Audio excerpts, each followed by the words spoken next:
Bonjour, c'est Dominique pour un nouveau tutoriel vidéo.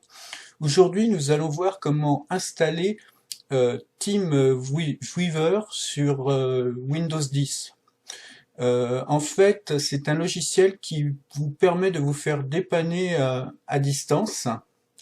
Donc, ça permet une prise en main à distance sur votre ordinateur. Donc, j'ouvre ma machine virtuelle sous Windows 10.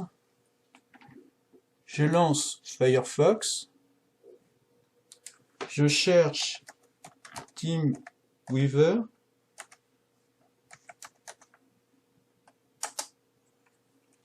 J'arrive sur le site teamweaver.com.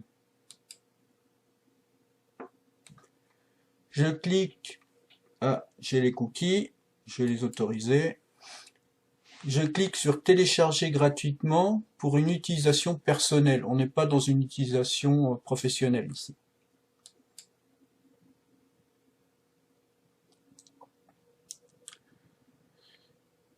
Voilà, donc je vois qu'il me propose d'enregistrer le setup, le programme d'installation de TeamViewer. Je fais enregistrer le fichier. Alors, en haut à droite de Firefox, je vois que j'ai mon téléchargement en cours.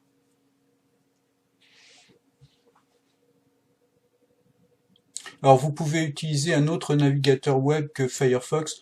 De toute façon, vous allez récupérer le setup, le programme d'installation, dans votre dossier téléchargement. Donc, je clique sur le petit dossier, là, et je vois mon programme d'installation qui s'appelle TeamViewer Setup. Je double-clique gauche dessus.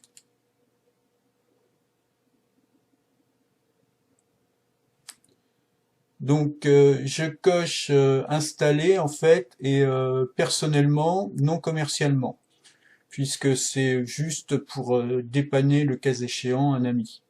Je fais j'accepte terminer. Là je clique sur oui. Je ne sais pas si vous la voyez cette fenêtre là. Je clique sur oui, ensuite voulez-vous autoriser cette application à apporter des modifications à votre appareil. Et l'installation suit son cours.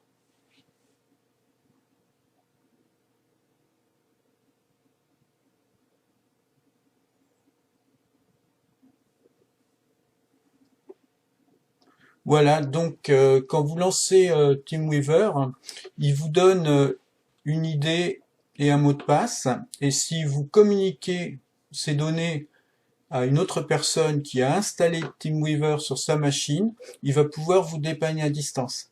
C'est-à-dire que la personne qui veut vous dépanner, dans la partie contrôler un ordinateur, il va rentrer l'idée que vous lui aurez donnée, ensuite il va rentrer le mot de passe et il aura à l'écran le bureau de votre ordinateur et il pourra vous dépanner. Voilà. Alors, une chose est évidente, c'est que ça ne fonctionne que si la connexion Internet est opérationnelle. Si vous avez un problème de réseau sur votre machine, il ne pourra pas vous dépanner à distance. Mais ça peut quand même rendre beaucoup de services. Donc, je vais fermer TeamViewer. Je ferme cette fenêtre. Je ferme mon explorateur de fichiers, mon navigateur web. Voilà, donc là j'étais sur une machine virtuelle sous Windows 10 pour vous montrer l'installation dans cet environnement. Je réduis ma fenêtre,